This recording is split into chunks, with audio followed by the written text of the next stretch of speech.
Same টাকা আসছে sir, এটা সেম না। এইটাই আমাদের আজকের অঙ্কের মূল জিনিস। 9 অঙ্ক আর কি। ক্যালকুলেট ইস প্রজেক্ট পেব্যাক পিরিয়ড। যখন আমাদের সমান থাকবে তখন পেব্যাক পিরিয়ড কিভাবে বের করব, আর যখন সমান থাকবে না,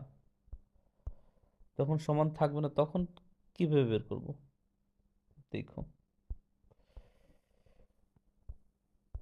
প্রথমে আমাদের কি করতে হবে, ইয়ার 1 2 3 4 5 লিখে ফেললাম। আর এগুলি কি ট্যাক্স লেখা আছে? লেখা নাই, তার মানে সিএফইটি 25 25 সব এমনি লিখে ফেললাম। হুম, আমাদের এইখানে সিএফইটি না সিএফবিটি, সিএফইটি হবে, কারণ এখানে আমাদের ট্যাক্সের কথা কোনো উল্লেখ নাই। আচ্ছা, তাহলে আমরা কি করব, সর্বপ্রথম আমরা এই ইয়ার দিয়া লিখে ফেলবো। কথা বুঝো, ইয়ারগুলি লিখে ফেলবো, লিখছি। তারপরে এই এ নাম্বার প্রজেক্টের সিএফইটি লিখে ফেললাম, বি নাম্বার সিএফইটি লিখে ফেললাম। এই যে এখন এগুলির আমরা কি করবো, সি ডট সিএফইটি বানাবো কিভাবে। প্রথম প্রথম সিএফইটি আনলাম, এই সিএফইটি 25,000 সাথে এই 25,000 যোগ দিয়ে 50,000, এই 50-এর সাথে 25 যোগ 75, এই 75-এর সাথে 25 যোগ 1 লাখ, 1 লাখের সাথে 25 যোগ 1,25,000।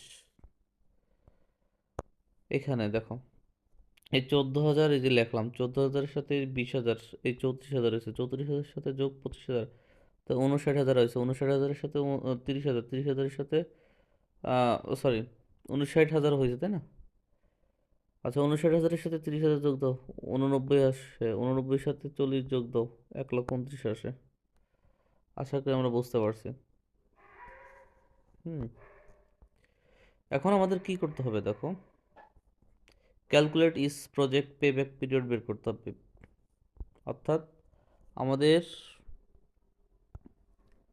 এই পেব্যাক পিরিয়ড বের করতে হবে, কোনটা, এইটা বের করতে হবে।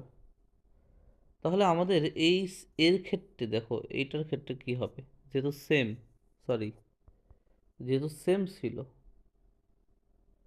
যেহেতু কি ছিল, সেম, কথা বুঝো, যেহেতু আমাদের সিএফইটি সেম, তখন কি হবে, প্রথমে আমাদের এনসিও আনতে হবে, বিনিয়োগের হিসাব, তারপরে এই সিএফইটি সব যোগ করে ভাগ করব, অর্থাৎ এবারে সিএফইটি আনবো। এই দেখো সব 25 যোগ করে, আহ, এই দেখো সব 25